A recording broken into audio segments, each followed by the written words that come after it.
Sveicināti kriptomafijā! Šodien runāsim par kaut ko, kas skar visus, kuri tirgojas ar kriptovalūtām. Nodokļi Latvijā. Ja tu domā, ka kriptovalūta peļņa ir nodokļu brīva, tad šis video ir tieši tev. Spoilers! Tā nav. Latvijā kriptovalūtu darījumi tiek aplikti ar nodokļiem. Jā, tas ir tiesa. Peļņa no kriptovalūtu pārdošanas tiek uzskatīta par kapitāla pieaugumu. Bet kā aprēķināt savu peļņu? Tas ir vienkārši. Tu atņem pirkuma cenu no pārdošanas cenu. Piemēram, ja tu nopirki bitkoinu par 5000 eiro un pārdevi par 10 000 eiro, tava peļņa ir 5000 eiro. Un atceries, ka šī peļņa ir jādeklarē ikgadējā ienākuma deklarācijā. Tad kāda ir nodokļu likme? Kapitāla pieauguma nodoklis Latvijā ir 20%.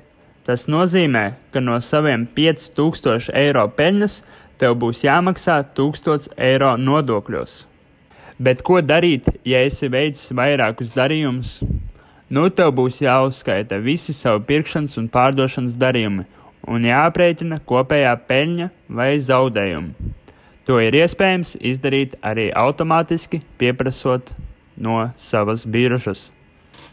Interesants fakts: tu vari atskaitīt zaudējumus no savas peļņas, ja kādā darījumā esi cietis zaudējumu. Tos var izmantot, lai samazinātu kopējo apliekamo peļņu. Un nepiemirsti, Latvijas valsts ieņēmuma dienests, jeb VID, var pieprasīt apliecinājumus par taviem kripto darījumiem.